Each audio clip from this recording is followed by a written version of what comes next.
Assalamualaikum warahmatullahi wabarakatuh. Alhamdulillahi rabbil alamin. Wassalatu wassalamu ala asyrafil anbiya'i wal mursalin. Nahmaduhu wa nasta'inuhu wa nastaghfiruh. Wa na'udzu billahi min shururi anfusina wa min sayyiati a'malina. Man yahdihillahu fala mudilla lahu wa man yudlil fala hadiya lahu. Rabbi shrah li sadri ويسر لي أمري واحلل عقدة من لساني يفقهوا قولي أما بعد. Alhamdulillah, bersyukur kepada Allah Subhanahu wa taala kerana dengan izin Allah dapat kita bersama pada malam ini. Insya-Allah pada malam ini saya akan sambung kitab 10 prinsip keselamatan sebagai sambungan pada malam ini prinsip yang kedua, muka surat 35. Muka surat 35. Jadi prinsip yang pertama yang telah kita bincang sebelum ini untuk memastikan supaya kita selamat dunia dan akhirat, maka prinsip yang paling asas iaitu jaga tauhid dengan penuh ikhlas sampai kita meninggal dunia. Kena pastikan tauhid itu bersih daripada sebarang amalan-amalan syirik dan juga kufur itu. Jadi pada malam ni prinsip yang kedua iaitu ittiba' sunnatin Nabi sallallahu alaihi wasallam. Prinsip yang kedua ittiba' sunnatin Nabi sallallahu alaihi wasallam iaitu mengikut sunnah Nabi sallallahu alaihi wasallam. Muka surat 35 tu teks Arab dia lah. Terjemahannya muka surat sebelah itu. Itu terjemahannya. Kalau nak ringkas terus kita baca yang terjemahan itu. Memelihara sunnah Nabi dan petunjuk yang diberkati yang menjadi pegangan Rasulullah sallallahu alaihi wasallam sebagai pelajaran dan amalan dianggap sebagai sebab-sebab yang paling agung untuk memperoleh keselamatan di hari akhirat. Kerana itulah Imam Malik bin Anas rahimahullah berkata, sesiapa yang mahukan keselamatan, maka hendaklah berpegang dengan kitab Allah dan sunnah Nabi sallallahu alaihi wasallam. Ini ittiba'. Selepas ni ada kita bincang secara detail lah apa maksud ittiba'. Yang ni ikut Nabi ni apa maksud? Apakah ikut Nabi ni maknanya kita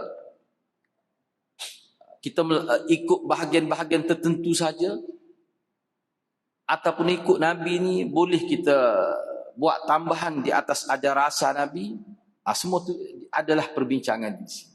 Apa maksud ittiba' itu? Sebabnya dengan ittiba', konsep ittiba' ikut Nabi, dia boleh mengekali keaslian agama. Jadi ikut yang bagaimana? Itu maksudnya. Sebab kalau kita perhatikan dalam kitab-kitab, didedahkan kepada kita bagaimana cara para sahabat ittiba' Rasulullah. Bagaimana sahabat dia mengikut ajaran yang dibawa oleh Rasulullah. Misalnya kalau Nabi buat begini, kita buat begini. Tak ubah. Misalnya Nabi selepas salat berjemaah tu Nabi zikir, antara yang disebut dalam riwayat sahihnya, Nabi zikir subhanallah 33 kali, alhamdulillah 33 kali, Allahu akbar 33 kali. Kemudian dicukupkan 100 dengan la ilaha illallah. Kita kekalkan itu. Lepas tu kita rasa nak buat banyak, subhanallah kita nak baca 1000. Itu di waktu lain. Sebabnya bila Rasulullah sebut 33 kali, para ulama kata itu ada khasiatnya. Cuma kita tidak tahu. Sebab apa yang dibuat oleh Nabi ini merupakan wahyu daripada Allah. Sebab ada juga setengah-setengah zikir, alhamdulillah juga. Nabi tak sebut berapa kali. Itu bebas lah. Kita nak buat sebanyak mana ikut suka kita. Itu orang panggil antara prinsip. Begitulah juga, misalnya kalau kita ambil Aisyah, ni saya sebut dah sebelum ni, jangan ubah. Kalau yang Nabi buat, khususnya yang berkait dengan ibadat. Kalau tidak ibadat ni, itu kebebasan lah. Kita nak buat rumah macam mana. Itu maksud ittiba'. Dan kerana tidak ada ittiba' inilah, maka ajaran Islam yang asalnya daripada wahyu, misalnya Kristian, Yahudi, jadi hubah daripada yang asal. Hilang keaslian dia. Sehingga bila berlaku kerosakan, nak rujuk semula kepada ajaran asal, tidak ada. Salah satunya kerana kitab suci itu. Yang keduanya kerana ittiba' itu tidak wujud dalam ajaran mereka. Baik, cuba kita tengok di sini. Saya terus, supaya lebih ringkas, saya terus baca yang terjemahlah, muka surat 36. Imam Malik rahimahullah berkata lagi, sunnah adalah bahtera Nuh. Sunnah adalah bahtera Nuh. Sesiapa yang menaikinya, dia akan berjaya. Dan sesiapa yang tertinggal, dia akan tenggelam lemas. Sebab hal ini asal kata-kata ni daripada hadis Nabi. Safinatun Nuh tu. Kita tahu ke cerita Nabi Nuh, dia buat bahtera di tengah benua. Tidak ada sungai, tidak ada laut. Tu kita maklum cerita tu. Tiba-tiba berlaku banjir besar. Jadi seolah-olah kalau dalam konteks kita sekarang, kita boleh katalah sunnah Nabi tu bagaikan bahtera Nabi Nuh. Siapa yang naik, dia akan selamat. Sesiapa yang tidak naik, bahkan dia ikut bahtera yang lain, dia tidak selamat. Tidak ada pilihan. Kerana dunia, iaitu perbandingannya seperti lautan yang semua makhluk mesti merentasinya. Untuk menyeberangi ke pesisir, yakni ke bahagian tepi ataupun ke tepi pantai itu. Yang mana di sana terdapat rumah-rumah, tanah air dan tempat tinggal mereka. Jadi dunia ni bagaikan lautan. Kita tidak ada pilihan. Bila kita hidup di dunia ni, maka kita kena hidup seperti sunnah, seperti ketentuan Tuhan. Allah buat hidup dunia ni begini. Kita tak boleh elak dah. Kena hidup, kena hadapilah ujian-ujian Allah Subhanahu Wa Taala. Seperti mana lautan. Jadi kita ni tidak hidup di laut, kita hidup di darat. Jadi kena menyeberangi lautan itulah. Begitulah juga. Kita ni hidup di dunia ni, seolah kita berenang, bergerak untuk menuju ke hari, ke tempat yang kekal. Yang kita sebut sebagai alam akhirat itu. Baik. Tidak mungkin seseorang yang hendak menyeberangi lautan yang luas itu, kecuali dengan bahtera, dengan kapal. Baru dia selamat. Lalu Allah Ta'ala mengutuskan rasul-rasulnya sebagai mubayyin, sebagai pemberi maklumat yang jelas terhadap umat, supaya mereka tahu bijak mengambil bahtera yang selamat dan memerintahkan supaya mengamalkannya. Jadi tujuan perutusan Rasul, perutusan Nabi adalah supaya kita ni tidak meraba-raba dalam kehidupan di dunia. Teruk hadirat kalau kita baca sejarah orang manusia yang hidup beragama tetapi tidak ada panduan wahyu. Tidak ada panduan wahyu, sama ada wahyu daripada Allah yang kita sebut sebagai kitab suci, ataupun wahyu yang merupakan tindakan-tindakan Rasul utusan Allah. Sebab wahyu ni dia dua. Mana-mana agama pun mesti ada, iaitu kitab suci sebagai panduan umum. Satu lagi wahyu juga dalam bentuk tindakan-tindakan ataupun kehidupan para rasul dan nabi yang menjadi contoh yang nyata kepada umat. Itu semua tu merupakan panduan daripada Allah. Jadi tujuannya supaya kita tahulah cara selamat tu macam mana. Itu tujuan perutusan rasul dan nabi. Jadi seseorang yang taat, patuh kepada rasul, kepada nabi, sehingga mereka boleh beribadat kepada Allah dengan penuh ikhlas, tidak niat itu tidak melencong ke arah lain, dan mereka bersedia, yakni membuat persiapan bekalan untuk hari akhirat, dan mereka mempunyai keinginan yang kukuhlah untuk tegak di atas sunnah itu, maknanya dengan naik bahtera yang dibawa oleh nabi dan berusaha ke arahnya dengan sepenuh usaha. Sebab nak ikut sunnah ni, dia bukan ikut main-main begitu. Itu yang dimaksudkan di sini. Maknanya dia akan ada cabaran, dia akan ada ujian. Kalau kita mari masjid pun, Boleh, semua orang boleh mari masjid, tapi nak mengekali datang ke masjid. Mari, boleh mari belaka. Sebab tu kita tengok kadang-kadang ramai, kadang-kadang tidak ramai. Kalau bulan Ramadan kan, sama lah. Mereka awal ramai, lepas tu kalau tak ada, lepas tu ramai pula. Jadi nak mengekali yang kita sebut sebagai istiqamah di atas jalan sunnah itu, kau tu payah. Sebab dia banyak tribulasi, dia banyak cabaran. Di situlah nilai seseorang itu tinggi rendah nilai seseorang dari sudut itulah. Dari sudut itu. Maka orang-orang yang berjaya maju dan mereka telah menaiki bahtera itu, maka bila mereka faham, mereka akan benci untuk tidak mengikut sunnah. Seperti mana seseorang itu benci bila dia berada di atas bahtera, dia benci untuk, dia tidak suka untuk terjun daripada bahtera itu. Sebab dia tahu dah kalau dia terjun dia akan lemas. Nak boleh sapa, gitulah maksudnya bandingannya. Bandingannya. Sebab kalau setengah-setengah riwayat tu dia bandingkan seperti mana seorang itu berada di kawasan selamat tiba-tiba terjun dalam api. Suka ke terjun dalam api? Tak mahu, bahkan benci, takut. Begitulah seseorang yang memahami keperluan sunnah, keperluan mengikut sunnah Rasulullah, dia rasa takut kalau dia menyeleweng daripada kebenaran. Jadi ketakutan untuk terjun daripada bahtera yang selamat itu kerana dengan suatu kesedaran bahawa dia tidak mungkin boleh merentasi lautan yang luas itu semata-mata dengan berenang tanpa ada bahtera. Kalau kita nak pergi ke hari akhirat, kita guna kecerdikan kita semata-mata. Kita guna kepandaian kita semata-mata. Tak usah terlibat dengan Rasul, tak usah terlibat. Tak mungkin kita akan selamat. Sampai semua akan sampai ke hari akhirat tu. Boleh jadi sampai ke darat tu dalam keadaan repuk tu, dalam keadaan tubuh tu nak hancur, tak selamat. Semua kita nak akan sampai ke hari akhirat. Sampai tu sampai bagaimana? Kalau kita naik bahtera yang dibawa oleh Nabi, sunnah yang dibawa oleh Nabi, kita ikut tu, insya-Allah sampai dalam keadaan yang selamat sejahtera. Siapa tu siapa semua? Orang tak ada agama pakai sampai ke hari akhirat. Cuma tu sampai bagaimana? Tu. Kena ingatlah dia. Sebab itulah salah satu kaedah umum dalam agama kita, dia panggil maklumat. Kita nak buat sesuatu ni kena ada maklumat. Dia mengikut sunnah Rasulullah. Ittiba' ni kata kunci dia, perkara yang asas adalah mengetahui sunnah. Sebagai contoh, anda ambil contoh mudah. Misalnya kita nak tahu sunnah selepas salat. Mana selepas solat ni bagaimana Nabi buat? Nabi semaya 5 kali sehari. Nabi semaya Jumaat 5 kali sehari. Dan Nabi jadi tu imam. Makmum dia tu para sahabat penuh limpah sampai keluar masjid. 5 kali sehari. Maknanya kita akan dapat maklumat yang sangat jelas apa yang Nabi buat selepas semaya. Maknanya bila kita nak jadi tu imam, kita kena tahu lah. Begitu juga bila kita jadi makmum, kita kena tahu. Seperti mana sahabat bila dia jadi makmum, dia buat macam mana.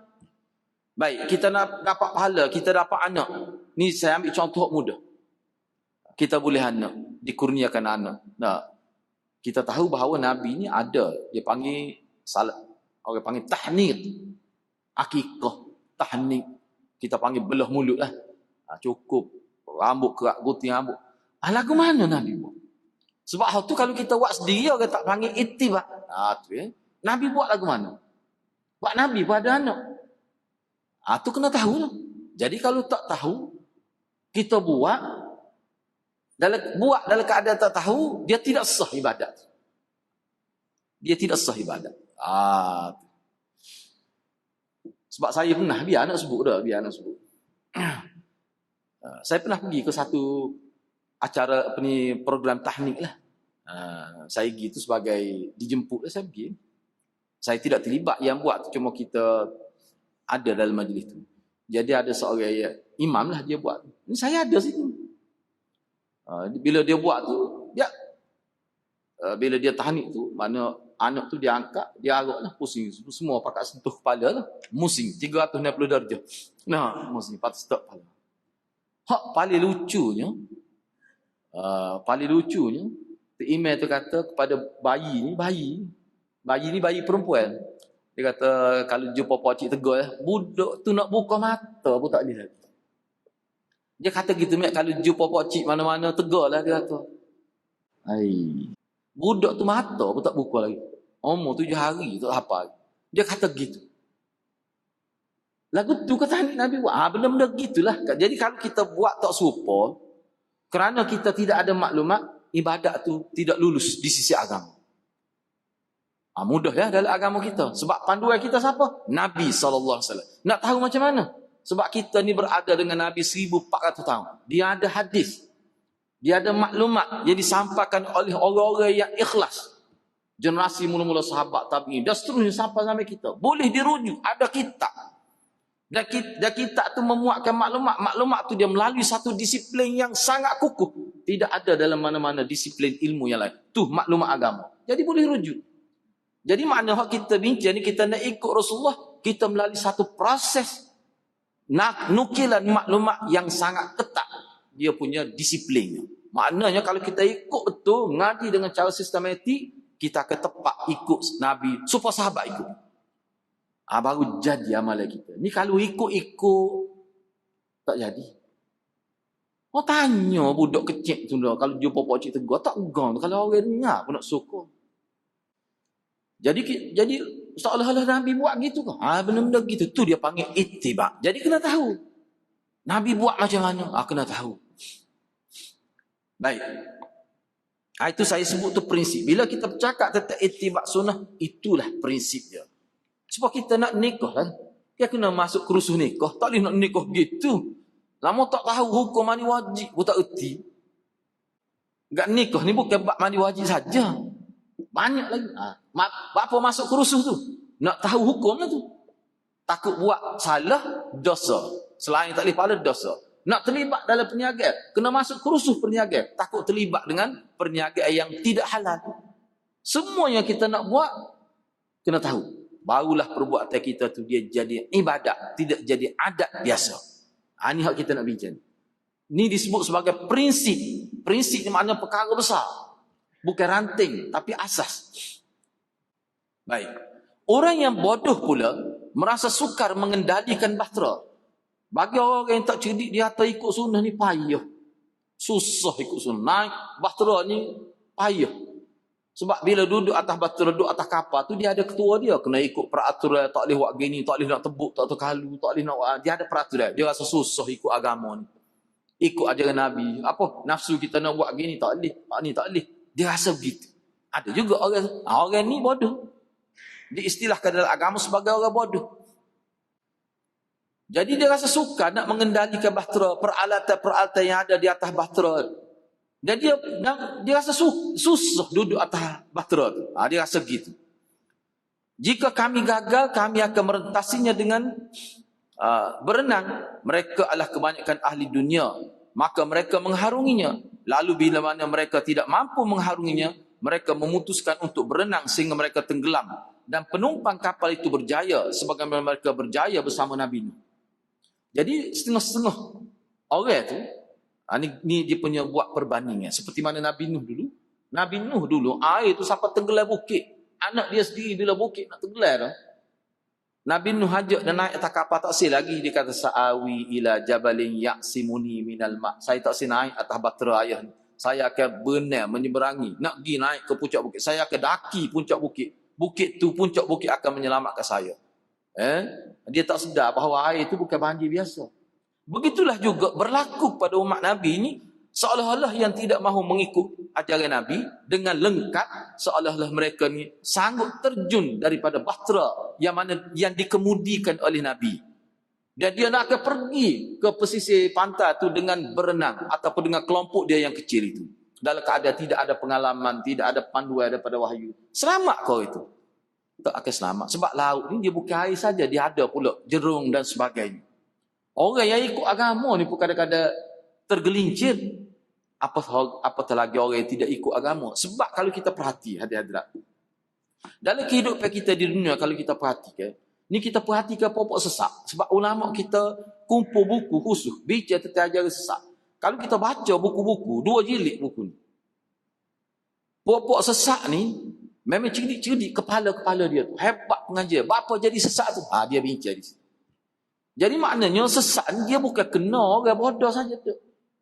Kepala-kepala cerdik-cerdik lah kau tu. Kenapa jadi sesat dah judi? Sebab tidak ikut agama.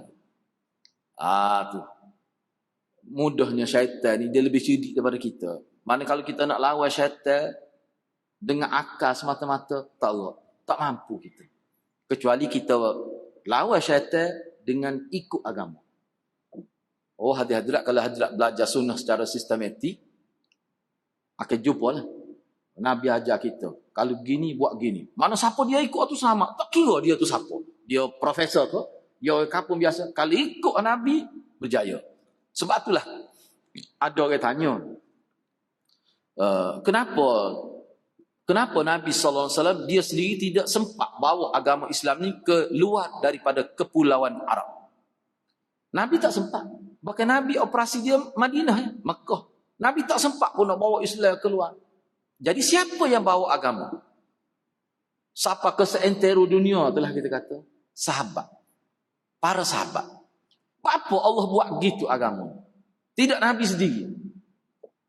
Di sinilah hadirin nak ayatnya. Kalau saya nak jawab dengan satu jawapan yang mudah, nak ayatnya Islam ini kalau betul-betul ikut Nabi, Islam itu dia agama yang praktikal.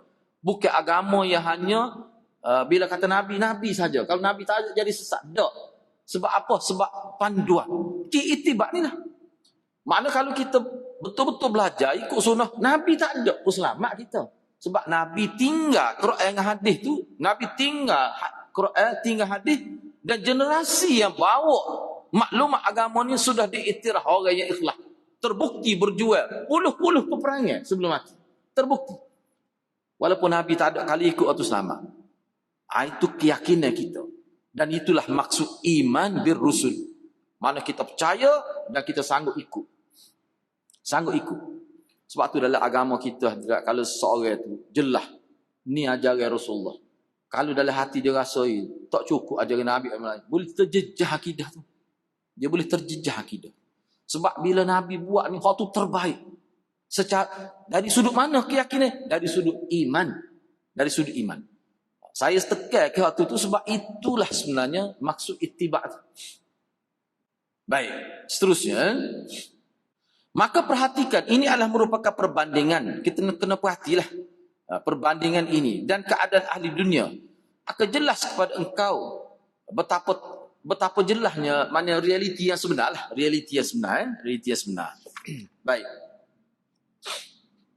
Cuba tengok muka surat sebelah tu. Saya nak baca teks Arab tu. Cuba saya nak tengok teks Arab. Cuba tengok. Muka surat 37 tu sebelah tu. Teks Arab. Famin mujibatin najat. Ambil situ lah. Famin mujibatin najat. Antara perkara yang boleh menjadi punca dengan pasti kita akan selamat. Antara sebab faktor yang mana kalau kita ikut, kita boleh kata confirm, insya-Allah confirm selamat. Antaranya al-inayah bi sunnatin nabi al-karim sallallahu alaihi wasallam wa luzumi nahjihi al-qawim. Wa qad qala Allah laqad kana lakum fi rasulillah uswatun hasanah liman kana yarju Allah wal yawmal akhir wa dzakara Allah katsiran. Al-inayah maknanya kita cakna, memberi perhatian yang serius terhadap sunnah Nabi yang mulia sallallahu alaihi wasallam, dan kita committed terhadap jalan yang dibawa oleh Nabi yang tepat. Sunnah ni apa dia? Saya nak sebut sikitlah di sini aja. Sunnah Nabi ni, kalau orang tanya kita apa dia agak sunnah Nabi ni, kalau kita nak sebut dalam bahasa paling mudah, sunnah Nabi ni maknanya cara hidup Nabi. Bila sebut cara hidup Nabi, kita tengok dalam sejarah, Nabi ni hidup daripada masuk bilik air dia ajar kita. Sampai mengetah negeri dia ajar. Sebab Nabi ni dia buat belakang. Dalam kajian ulama, misalnya Dr. Yusuf Qaradawi, dia kata kalau kita buat kajian dari segi karakter Nabi, Nabi Muhammad, Nabi Isa, Nabi Musa tak sama. Misalnya Nabi Isa, nikah ke tak tahu? Tak nikah. Lepas tu macam mana? Dia mengetah, tak mengetah. Banyak perkara tu. Maknanya kalau orang Kristian nak ikut dari sudut pemerintah, nak ikut lagu mana? Sebab Nabi Isa tidak memerintah. Masalah keluarga, nak melahirkan keluarga bahagia, macam mana? Lepas tu mengikut Yusuf Qaradawi, Nabi Musa ni pernah, dalam sejarah hidup dia pernah, tidak ada fakta tentang dia sampai 40 tahun.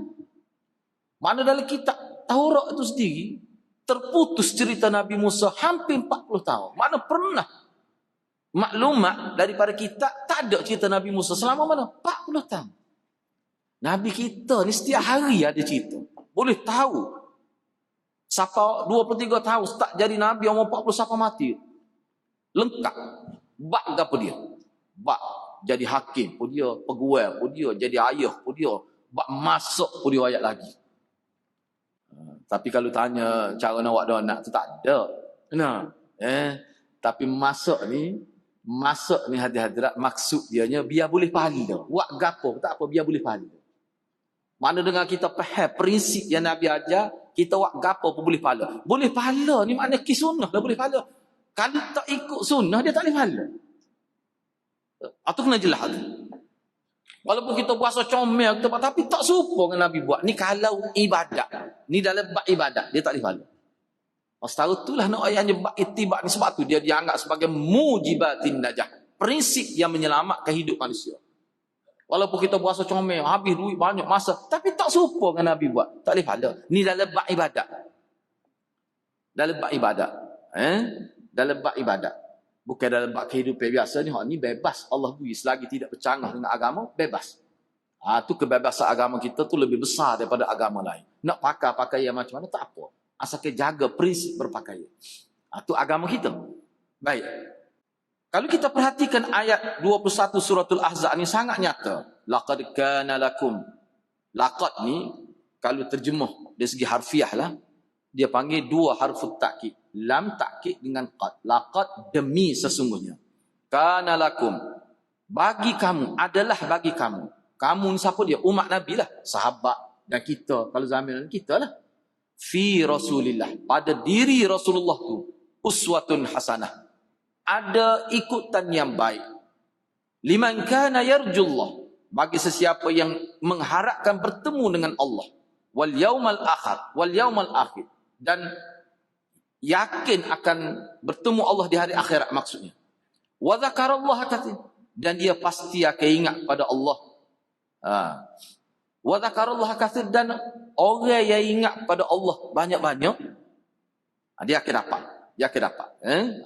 Jadi kalau kita nak zikrullah, nak zikir pada Allah banyak-banyak, kita kena jadikan Rasulullah sebagai ikutan. Baik hadirat, saya nak sebut di sini beberapa perkara sebelum kita pergi pada tajuk sebenarnya. Baik.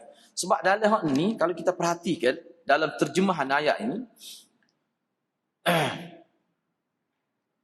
bagi seseorang yang memang dia nak jumpa Tuhan, itu satu perkara. Sesungguhnya telah ada pada diri Rasulullah itu ikutan yang baik. Bagi start situ, iaitu bagi orang yang menghadap Allah pada hari kiamat. Menghadap Allah pada hari kiamat.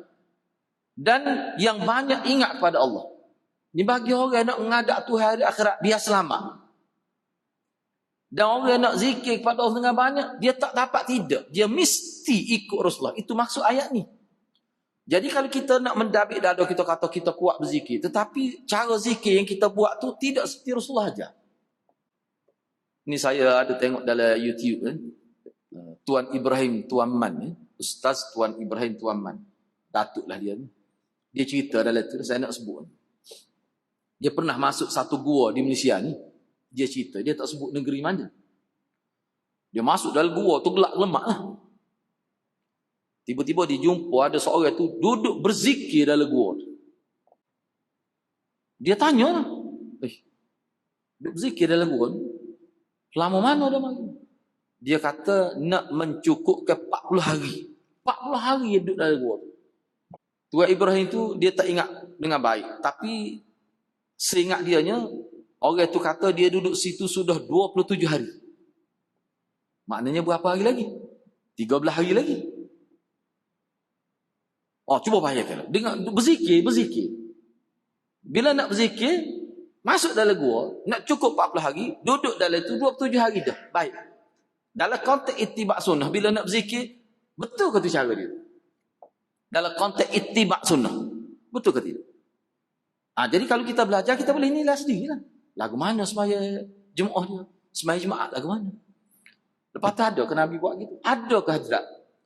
Ni kita nak nilai. Adakah ada satu tempat di muka dunia ni yang lebih afdal daripada masjid? Ada tak?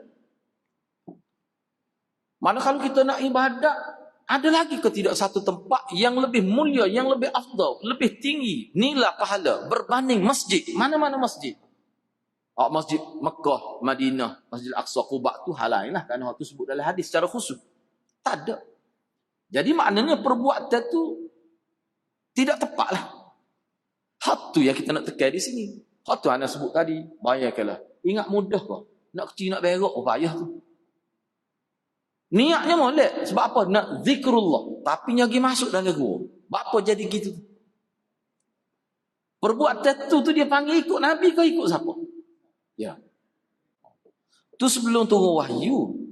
Selepas turun wahyu, dia tidak pergi dah gua Hira tu. Dia pergi ke masjid. Padahal masjid. Cuba bayangkanlah. Ni ada sebut. Dia kalau baca kitab fiqh sirah memang ada sebut. Kenapa? Nabi SAW sebelum timur wahyu pergi di gua Hira. Betapalah kita kata suluk tahannus itu. Sebut dalam hadis tahannus. Tapi bila timur wahyu tak pergi lah. Dia pergi duduk di dekat Kaabah. Duduk di Masjid Haram. Banyak dia pun habis masa situ. Padahal Masjid Haram pada waktu tu Darul Kufri. Penuh dengan berhala tu di masjid tu. Tapi dia pergi situ. Sebab masjid lah. Sebab masjid tu milik orang Islam. Jadi kalau kita tengok tu nampak dah maknanya kalau untuk beribadat ni dia bukan dalam gua, bukan atas pokok kayu, bukan dalam hutan. Masjid lah paling. Jadi benda-benda gitu kita boleh pasti dengan yakin. Sebab apa? Tengok sejarah Nabi.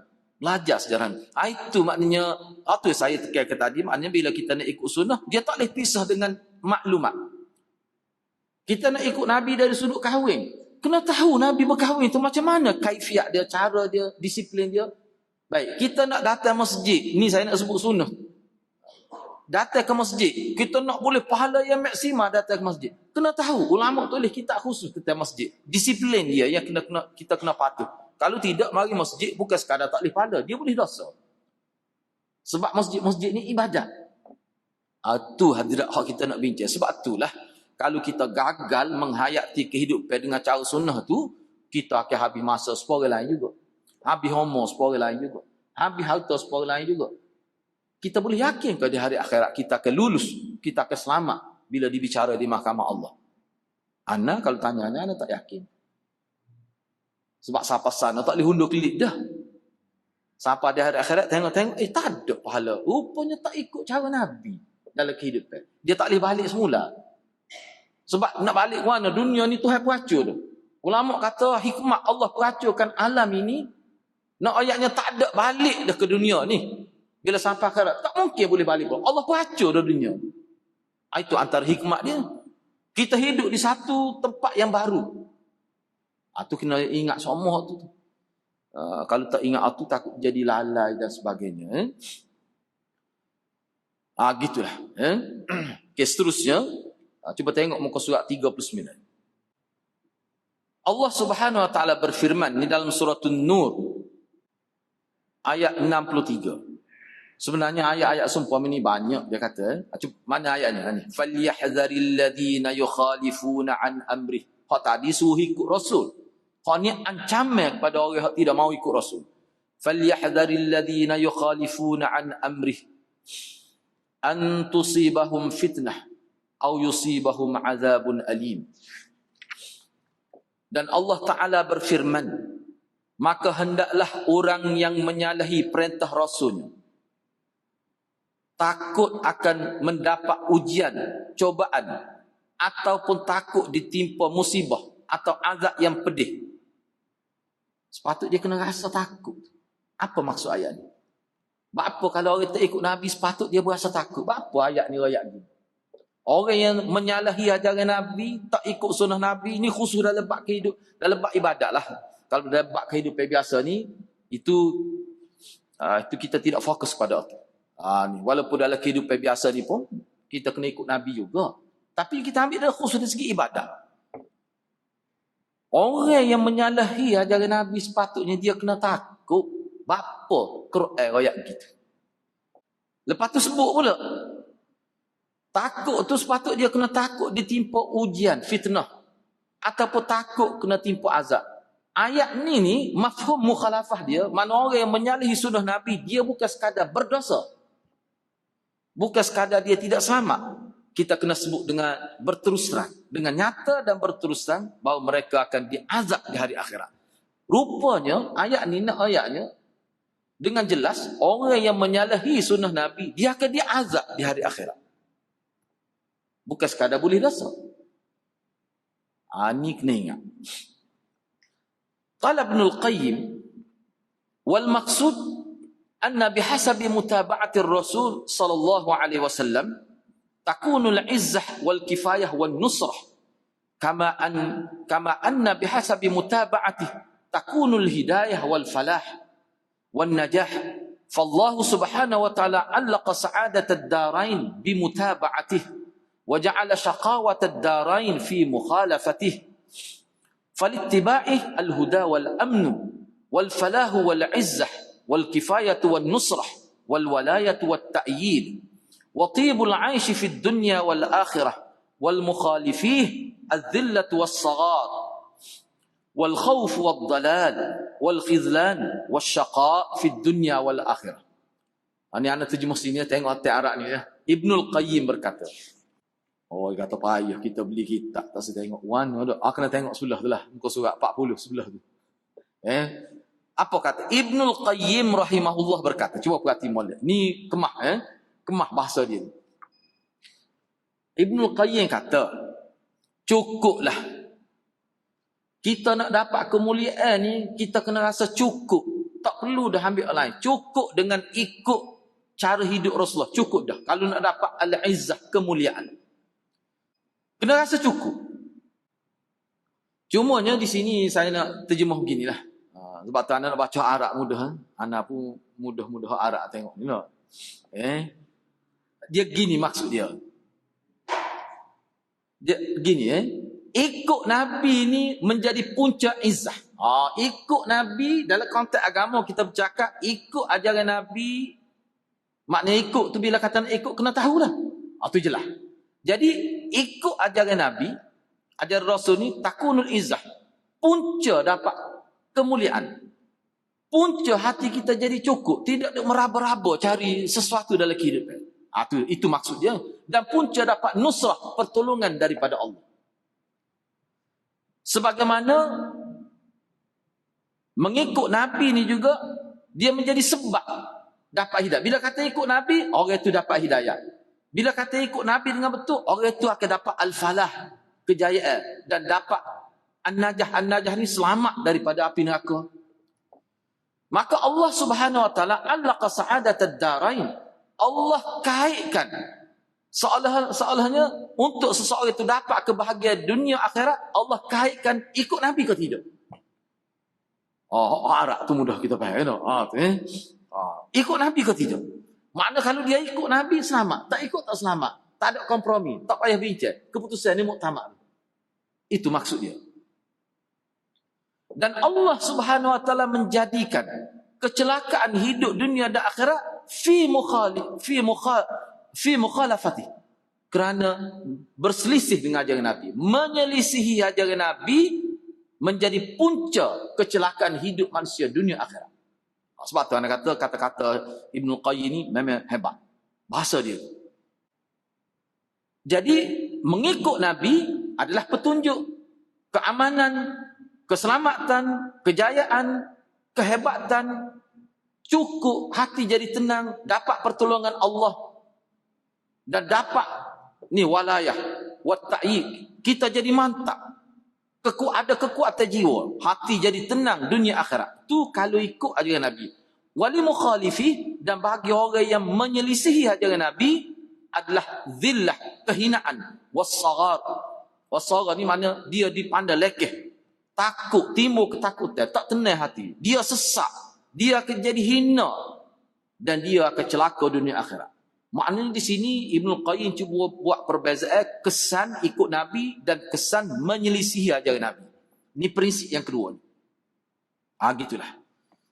Cumanya seterusnya lain itu kita bincang minggu depan lah insya-Allah. Ada tak kena perhati molek ni. Sebab umur kita ni pun 50 lebih dah kebanyakan. Nah. Enggak mati tak kira umur. Tidak kata orang tua mesti mati. Tak. Bodoh mati. Kena berhati-hati lah kalau tu. Nah. Kena semok semula. Ibadat kita betul ke tidak kita buat dengan cara Nabi. Jadi kena tahu. Kalau tidak bahaya tu. Bahaya kan. Masa depan kita sebenarnya akhirat. Masa depan kita yang sebenarnya hari akhirat. Begitulah hadirat. Dengan perbincangan ini mudah-mudahan kita buat semakkan kehidupan kita. Dalam konteks ibadat, dalam konteks kehidupan kita kena buat semakkan.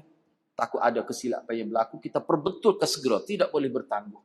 InsyaAllah kalau ada usaha ke arah itu, Allah akan buka jalan pada kita.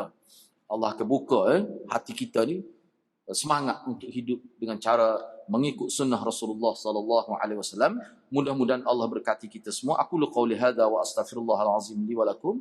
Wassalamualaikum warahmatullahi wabarakatuh.